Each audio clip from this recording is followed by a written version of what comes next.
누가복음 9장 37절에서 50절까지의 말씀입니다. 제가 가지고 있는 신약성경 107면에 나와 있는 누가복음 9장 37절부터 50절까지의 말씀입니다.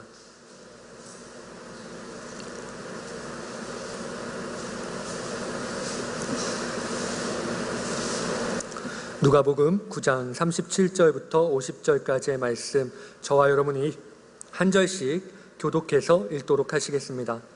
제가 먼저 읽겠습니다. 이튿날 산에서 내려오시니 큰 무리가 맞을세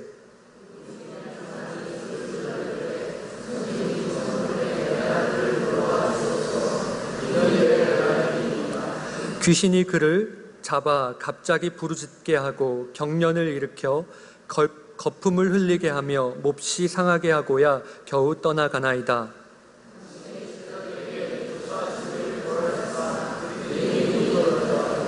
예수께서 대답하여 이르시되 믿음이 없고 패역한 세대여, 내가 얼마나 너희와 함께 있으며 너희에게 참으리요. 내 아들을 이리로 데리고 오라 하시니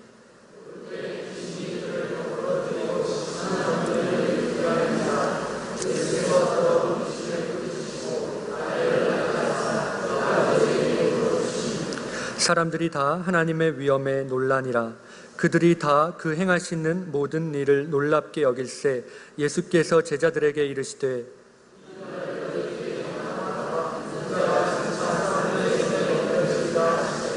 그들이 이 말씀을 알지 못하니 이는 그들로 깨닫지 못하게 숨긴 바 되었음이라. 또 그들은 이 말씀을 묻기도 두려워하더라. 예수께서 그 마음에 변론하는 것을 아시고 어린아이 하나를 데려다가 자기 곁에 세우시고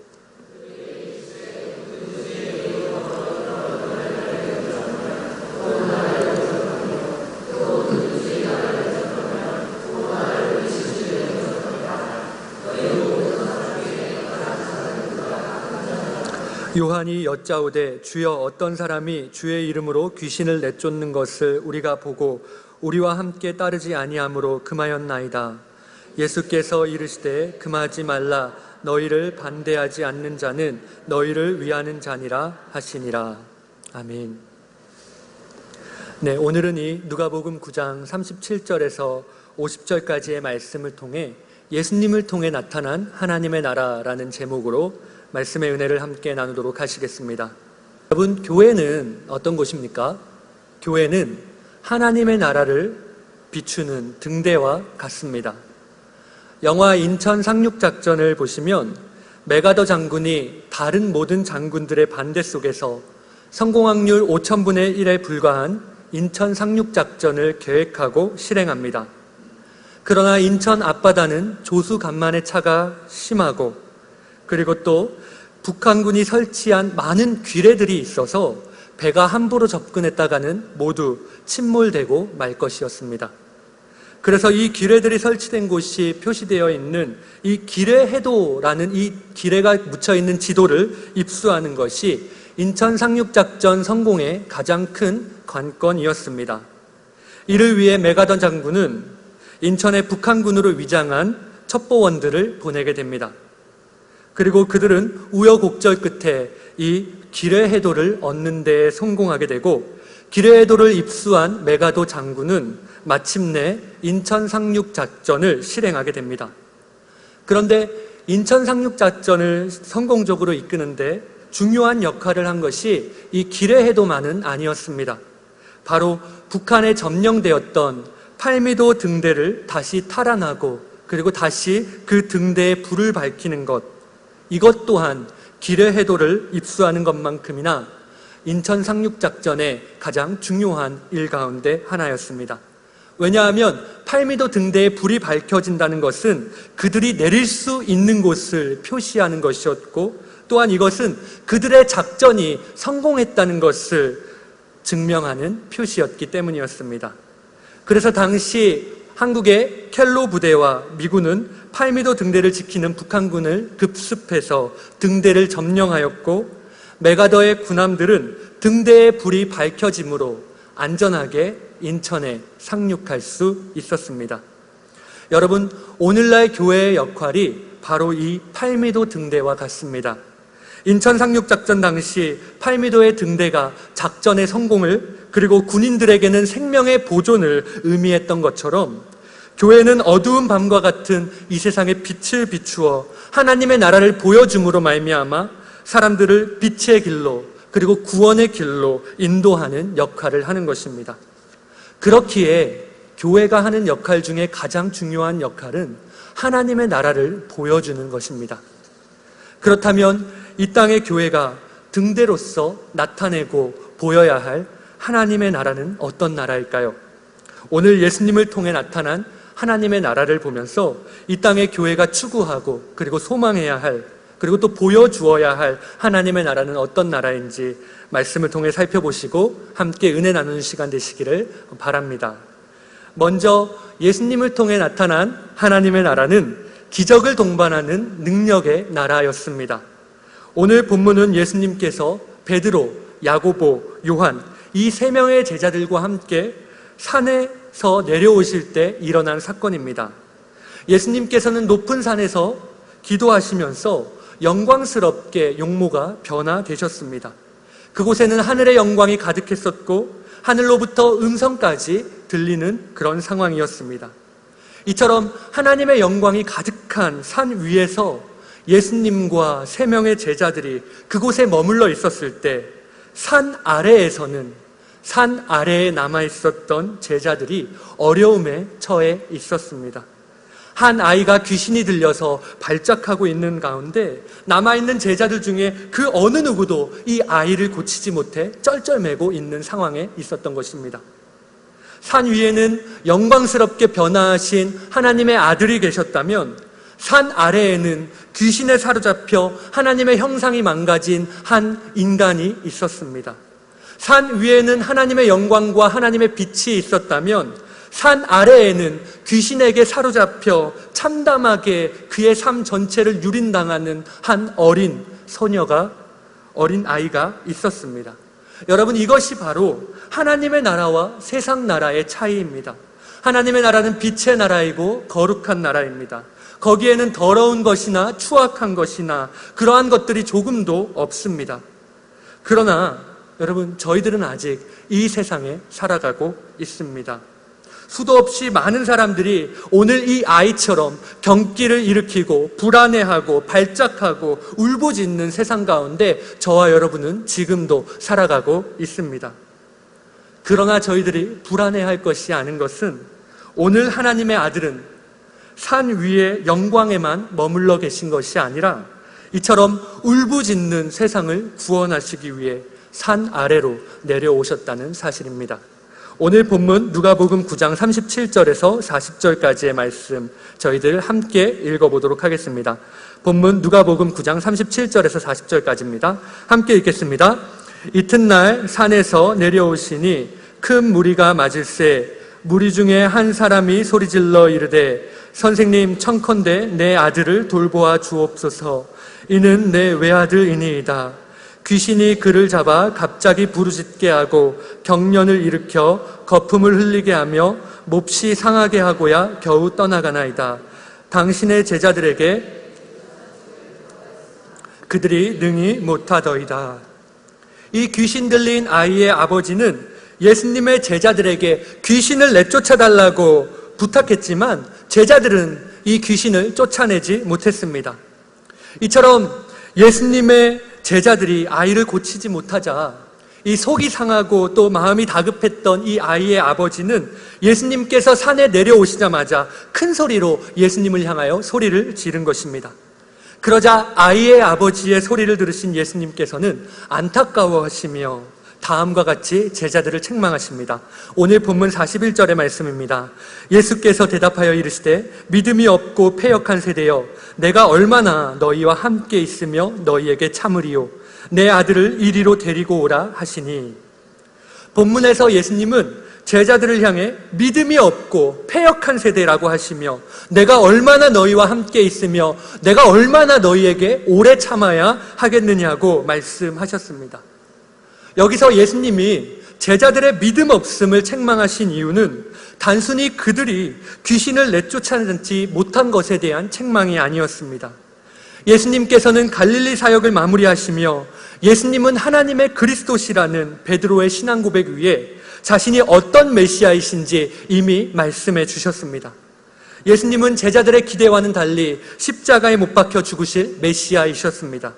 예수님은 이 사실을 변화산에서 영광의 몸을 입으신 그 순간에도 잊지 않으셨습니다. 그래서 그곳에서 모세와 엘리야와 함께 자신이 별세하실 것에 대해서, 자신이 죽으실 것에 대해서 제자들에게 직접 말씀하기도 하셨습니다.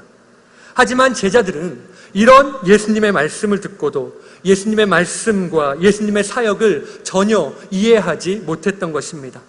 아직도 예수님의 메시아 되심을 깨닫지 못했고, 아직도 예수님의 말씀과 그분의 능력을 신뢰하지 못했던 이 제자들은 예수님이 자리에 계시지 않던 그 순간에 믿음이 없는 모습으로, 무력한 모습으로 아무것도 하지 못한 채 방황하기만 하고 있었던 것입니다. 그때 예수님께서 그 아이의 아버지에게 내 아들을 이리로 데리고 오라고 말씀하십니다. 오늘 본문 42절의 말씀입니다. 올 때에 귀신이 그를 거꾸러뜨리고 심한 경련을 일으키게 하는지라. 예수께서 더러운 귀신을 꾸짖으시고 아이를 낫게 하사 그 아버지에게 도로 주시니. 예수님께서는 아이를 이리로 데리고 오라고 명령하신 후에 더러운 귀신을 꾸짖어 그 아이를 치료하신 후에 다시 아버지에게 돌려보내셨습니다. 여러분, 여기서 저희들이 알 수 있는 것이 무엇입니까? 하나님의 나라는 방금 예수님께서 보이신 것처럼 기적을 동반하는 능력의 나라이라는 것입니다. 귀신이 아이를 사로잡아 거꾸러뜨리고 그리고 경련을 일으키며 고통을 주고, 그런 상황 속에서 아이와 그 부모는 아무런 힘도 쓸 수 없고 그 귀신에 얽매여서 그렇게 처절하게 있을 수밖에 없었지만, 예수님을 통해 지금 하나님의 나라가 임하니까 이제 귀신은 물러나고 아이는 고통에서 해방될 수 있었습니다. 이처럼 하나님의 나라에는 능력이 있습니다. 고린도전서 4장 20절에는 하나님의 나라는 말에 있지 아니하고 오직 능력에 있다고 말씀했습니다. 그러나 오늘 그곳에 남아있던 제자들은 아무도 이러한 하나님의 능력과 그리고 기적에 참여할 수 없었습니다. 왜 그렇습니까? 그들에게는 믿음이 없었기 때문입니다. 믿음이 없고 패역한 세대요. 제자들이 귀신을 내쫓지 못한 이유는 바로 믿음이 없었기 때문입니다. 여러분, 믿음은 하나님 나라에 참여하기 위한 가장 첫 번째 되는 조건 가운데 하나입니다. 믿음을 소유할 때만이 우리는 하나님 나라의 능력을 볼 수 있고, 하나님 나라의 능력과 기적이 우리의 삶 속에서 역사할 수 있는 것입니다. 오늘 본문과 같은 내용을 말씀하고 있는 마가복음 9장을 보면 이 귀신 들린 아이의 아버지가 예수님 앞에 나와 간절하게, 예수님, 무엇을 하실 수 있거든 자신을 불쌍히 여겨달라는 그런 말을 합니다. 그런 말을 들은 예수님께서는 이렇게 말씀하십니다. 할 수 있거든이 무슨 말이냐? 믿는 자에게는 능치 못할 일이 없다라고 이렇게 예수님은 말씀하셨습니다. 그러자 곧 그의 아버지가 소리질러 말하기를 내가 믿나이다, 내가 믿음 없는 것을 도와주소서라고 말하며 자신의 믿음을 고백했고, 그 고백을 들으신 예수님께서는 그 고백, 그 믿음의 고백 위에 곧 더러워 귀신 들린 아이의 그 귀신을 쫓아내셨습니다.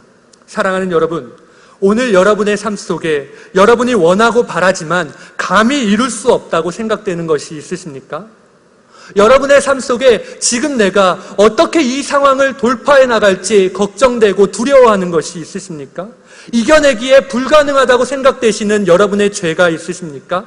그러시다면 그것을 말로만, 생각으로만 가지고 계실 것이 아니라 예수님의 말씀에 귀를 기울이시고 그리고 그분의 능력을 믿으시기 바랍니다. 왜냐하면 하나님의 나라는 말에 있지 아니하고 능력에 있기 때문입니다. 오늘 예수님을 믿음으로 하나님 나라의 능력과 기적을 체험하시고 그 능력과 기적이 저와 여러분의 각자의 삶에서 온전히 드러나시는 저와 여러분이 되시기를 주님의 이름으로 소망합니다. 다음으로 하나님의 나라는 희생의 나라입니다.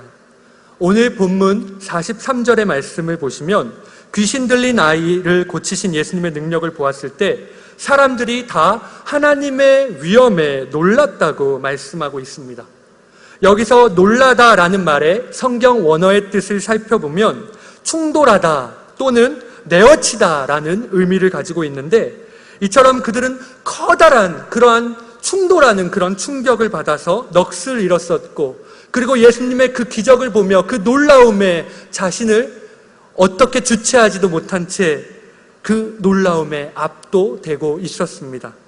그 자리에 있던 모든 사람들은 모두 비록 그들의 믿음이 패역했을지라도, 믿음이 없었을지라도 예수님을 통해 하나님 나라의 기적이, 그리고 또 하나님 나라의 능력이 역사하는 것을 보았을 때 그들은 이 일이 모두 하나님 외에는 다른 누구도, 아무도 할 수 없는 일이라는 것을 알았습니다. 이처럼 모든 사람들이 다 놀라고 있는 그 순간에 예수님께서는 제자들에게 다시 한번 당신이 고난당하실 사실을 말씀하셨습니다. 이 시간 오늘 본문 43절에서 45절의 말씀 저희들 다시 한번 읽어보도록 하겠습니다. 43절부터 45절까지 함께 읽어보시겠습니다. 사람들이 다 하나님의 위엄에 놀라니라. 그들이 다 그 행하시는 모든 일을 놀랍게 여길세 예수께서 제자들에게 이르시되 이 말을 너희 귀에 담아두라. 인자가 장차 사람들의 손에 넘겨지리라 하시되 알지 못하니 이는 그들로 깨닫지 못하게 숨긴 바 되었음이라. 또 그들은 이 말씀을 묻기도 두려워하더라. 방금 읽은 본문의 말씀처럼 예수님의 기적 앞에 모든 사람들이 놀라고 있을 때 예수님께서는 다시 한번 당신이 가셔야 할 그 길을 다시 한번 말씀하시며, 당신이 가셔야 할 길이 명예와 권력과 그리고 또 명성으로 향하는 길이 아니라 고난의 길이며 십자가의 길임을 밝히 보이셨습니다. 아까도 말씀드렸다시피 오늘 누가복음에서 말씀하고 있는 이 예수님의 순환 예고는 벌써 두 번째 예고입니다. 예수님께서는 누가복음 9장 18절에서 27절의 말씀에서도 베드로의 신앙 고백을 들으신 후에 인자가 많은 고난을 받고 장로들과 대제사장들과 서기관들에게 버림받아 죽임을 당하고 제3일에 살아나야 하리라고 말씀하셨고, 아무든지 나를 따라오려거든 자기를 부인하고 날마다 제 십자가를 지고 나를 따를 것이니라 라고 말씀하셨습니다. 또한 베드로, 야고보, 요한은 변화산에서도 예수님께서 예루살렘에서 별세하실 것을, 예수님께서 죽음을 당하실 것을 들었습니다. 그러나 이러한 예수님의 지속적인 가르침에도 불구하고 제자들은 그 말씀을 여전히 깨닫지 못하고 있었습니다. 그들은 오히려 두려워했습니다. 왜냐하면 그들은 여전히 예수님을 세상적인 왕과 같은 존재로 생각하고 있었고, 예수님이 세우실 왕국에서 그들이 차지하게 될 자신의 지위에 대해서만 관심이 있었기 때문이었습니다. 그런데 만약 자신들이 생각하고 있는 그러한 예수님이 지금 죽으신다면 그들이 꿈꾸는 그들만의 왕국은 세워지지 않을 것이기 때문에 그들은 그 말씀을 예수님께 묻는 것조차 두려워했던 것입니다.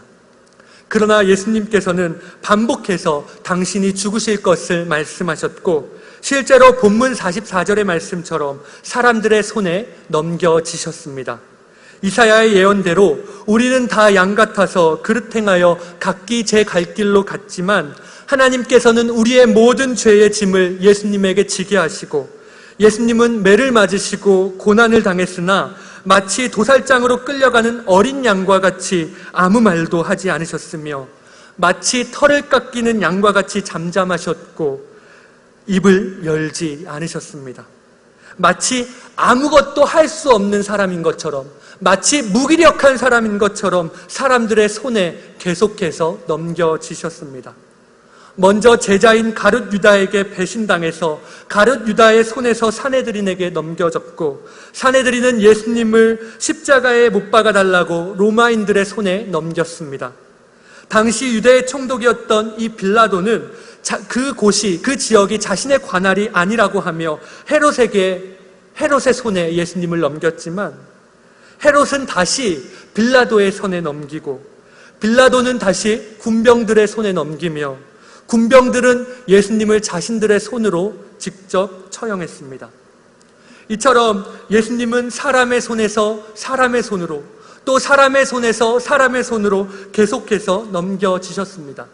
오늘 본문에 예수님께서 말씀하신 것처럼 정확하게 그렇게 되셨습니다.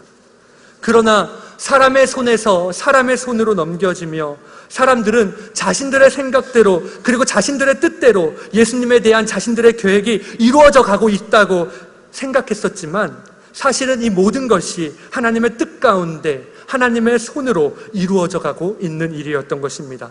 사랑하는 여러분, 오늘 예수님께서 기적을 행하신 후 사람들은 모두 예수님께 집중했었고, 예수님을 대단한 인물로, 그리고 예수님을 능력 있는 인물로 주목했습니다.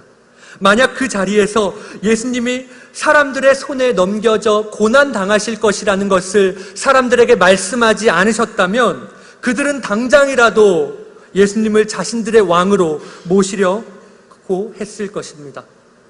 그러나 예수님은 이 일로 인해 자만하지 않으시고 당신 앞에 놓인 십자가의 길을 그냥 묵묵히 걸어가실 것을 말씀하셨습니다.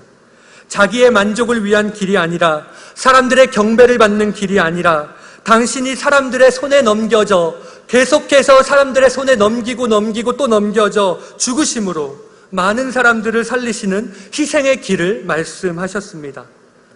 사랑하는 여러분, 이처럼 하나님의 나라는 희생의 나라입니다.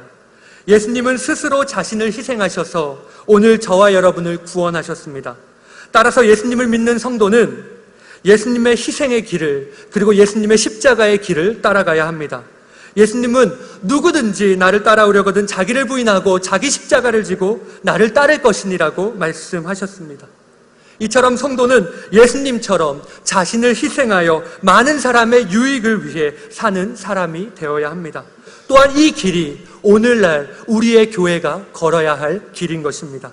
사랑하는 여러분, 오늘 여러분은, 또한 오늘 우리의 교회는 예수님처럼 자기 자신을 희생하여 많은 사람의 유익을 위해 살고 있습니까? 아님 나밖에 모르는, 나만을 위한 삶, 우리의 교회밖에 모르는 우리 교회만을 위한 삶, 이러한 삶을 살아가고 계십니까? 오늘 하나님의 나라는 희생의 나라임을 기억하고 자기 자신을 희생하심으로써 우리를 살리신 그 예수님처럼 우리 자신과 또 우리의 교회도 예수님의 희생을 닮아 그 길을 따르는 저희들이 되어야 하겠습니다. 마지막으로 하나님의 나라는 포용의 나라입니다. 오늘 본문에서 십자가의 길을 말씀하시는 예수님의 말씀을 깨닫지 못하고 두려워하는 제자들에 대한 이야기를 마친 누가는 깨닫지 못한 이 제자들의 모습과, 그리고 오늘 본문 46절부터 나오는 제자들의 누가 큰 자인지 변론하는 모습을 대조하고 있습니다. 예수님은 아버지의 뜻에 순종하기 위해 자신과 치열하게 싸우고 있는데, 제자들은 지금 누가 큰지를 놓고 동료 제자들과 겁나게 지금 싸우고 있습니다. 예수님은 자신을 버리고 예수님을 영접하라고 하시는데, 제자들은 힘 있는 사람이 약한 사람을 억누르고 차별하고, 그리고 밑에 있는, 내 옆에 있는 사람을 밟아야 일어설 수 있는 그런 세상 권력을 꿈꾸고 있었던 것입니다. 그러한 제자들에게 예수님께서는 어떤 사람이 큰 사람인지에 대해서 말씀하십니다. 오늘 본문 46절에서 48절까지의 말씀입니다. 저희들 함께 오늘 본문 46절부터 48절까지의 말씀 읽어보도록 하겠습니다. 함께 읽겠습니다. 제자 중에서 누가 크냐 하는 변론이 일어나니 예수께서 그 마음에 변론하는 것을 아시고 어린 아이 하나를 데려다가 자기 곁에 세우시고 그들에게 이르시되 누구든지 내 이름으로 이런 어린 아이를 영접하면 곧 나를 영접함이요 또 누구든지 나를 영접하면 곧 나를 보내신 이를 영접함이라. 너희 모든 사람 중에 가장 작은 그가 큰 자니라. 이처럼 한심한 논쟁을 하고 있는 제자들을 향해 예수님께서는 참된 그 제자도의 원리를 설명하시기 위해 어린아이 하나를 곁에 세우시고 이 어린아이 하나를 영접하는 것이 예수님과 하나님을 영접하는 것이라고 말씀하십니다. 여러분, 당시 어린아이는 유대 사회 속에서 인구수에도 포함되지 않을 정도로 무시당하고 그리고 또 소외되는 그러한 존재였습니다. 물론 여기서 말씀하고 있는 어린아이는 바로 문자적인 어린아이 자체를 의미하는 것이 아니라 어린아이와 같이 사회로부터 소외받는 사람들을 가리키는 것입니다. 따라서 예수님께서 자신을 어린아이와 동격으로 놓으신 것은 제자들로 하여금 사람들의 신분과 지위 그리고 능력과 재산에 상관없이 모든 사람들을 다 자신을 대하는 그 사랑으로 너희들 또한 다른 사람을 그렇게 사랑하라고 말씀하신 것입니다. 이와 같은 예수님의 가르침은 마태복음 25장에서 지극히 작은 자에게 한 것이 곧 나에게 한 것이라고 말씀하신 예수님의 말씀과도 같고, 또한 이 가르침은 야고보서 1장 27절에서 하나님 아버지 앞에서 정결하고 더러움이 없는 경건은 곧 고아와 과부를 그 환난 중에 돌보고 또 자기를 지켜 세속에 물들지 아니하는 그것이니라고 말한 이 사도 야고보의 말과도 같습니다. 그러나 이러한 예수님의 가르침에도 불구하고 오늘 본문 49절과 50절에서 요한은 여전히 자신은 예수님의 제자로서 자기가 가진 권위를 은근히 드러내려고 합니다. 오늘 본문 49절에서 50절의 말씀입니다. 요한이 여짜오되 주여 어떤 사람이 주의 이름으로 귀신을 내쫓는 것을 우리가 보고 우리와 함께 따르지 아니함으로 금하였나이다. 예수께서 이르시되 금하지 말라. 너희를 반대하지 않는 자는 너희를 위하는 자니라 하시니라. 이처럼 요한과 제자들은 다른 사람이 예수님의 이름으로 귀신을 내쫓는다는 이야기를 듣고서 그 사람이 자신들에 속한 그 그룹에, 그 제자들의 그룹에 속하지 않는다는 것 때문에 그 사람을 통제하고 그 사람이 예수님의 이름으로 귀신을 내쫓는 것에 대해서 그것을 하지 못하도록 금지시킵니다. 이처럼 제자들은 그들이 제자가 된 것이 마치 그들의 노력이 아닌 하나님의 은혜였음에도 불구하고 마치 자신들의 제자의 지위가 마치 자신들의 노력에 의해 쟁취된 것처럼 예수님의 이름으로 귀신을 쫓아낸 사람을 시기하고 질투한 것입니다. 이것은 예수님의 권세를 독점하고 통제하려고 한 제자들의 욕망에서 비롯된 것이었습니다. 그러나 이러한 욕구는 너희를 반대하지 않는 자는 너희를 위하는 자라고 말씀하신 예수님의 말씀에 의해 여지없이 거부되었습니다. 사랑하는 여러분, 하나님의 나라는 두 팔 벌린 포용의 나라입니다. 자신의 권위를 드러내고 자신의 특권을 독점하려고 하는 욕심 가득한 나라가 아니라 또 자신의 말을 따르지 않으면 내치는 그런 옹졸하고 편협한 나라가 아니라 다양한 사람들이 다양한 은혜와 다양한 은사를 가지고 다양하게 하나님을 섬기는 그런 나라가 바로 포용의 나라인 하나님의 나라인 것입니다. 나와 다른 사람도, 나와 색깔이 다르고 나와 생각이 다르고 나와 관점이 다른 사람도 품을 수 있는 그런 마음 넓은 나라가 하나님의 나라인 것입니다. 오늘 저와 여러분 그리고 우리의 교회가 그러한 교회가 되어야 하겠습니다. 이제 말씀을 마치겠습니다. 여러분, 앞서 서론에서 말씀드린 것처럼 교회는 하나님의 나라를 경험하고 또 그 나라를 사람들에게 계속해서 보여주어야 합니다. 교회 안에 들어온 사람들이 하나님의 놀라운 능력과 그리고 겸손과 희생과 그리고 우리의 넓은 마음을 사람들에게 경험할 수 있도록 해주어야 합니다. 그럴 때 교회 밖에 있는 잃어버린 영혼들이 기쁨과 즐거움으로 주님 앞에 돌아오게 될 것입니다. 우리 사랑하는 창대교회가 오늘 예수님께서 보이신 이 하나님의 나라처럼 능력과 기적을 경험하는 교회, 그리고 희생과 포용이 우리의 교회의 모습이 되는 그러한 교회가 되기를 예수님의 이름으로 간절히 소망합니다. 네. 그럼 오늘 말씀, 함께 살펴본 말씀을 생각하면서 잠시 기도하는 시간을 갖도록 하겠습니다. 먼저 저희들이 첫 번째로 기도할 것은 우리 교회와 그리고 또 나 자신이 하나님 나라의 능력과 기적을 경험하는, 그리고 희생하고 다른 사람을 포용하는 저희들이 될 수 있게 해달라고 기도하시고, 또 두 번째로는 여러분 교회의 여름 행사를 위해서 기도해 주시기 바랍니다. 7월 20일 또 청년부 국내 선교로부터 시작되는 주일학교 여름성경학교와 수련회를 위해, 그리고 8월 10일부터 17일까지 진행되는 인도 단기 선교를 위해 오늘 이 두 가지의 기도 제목을 놓고 저희들 잠시 함께 기도하도록 하시겠습니다. 함께 기도하시겠습니다.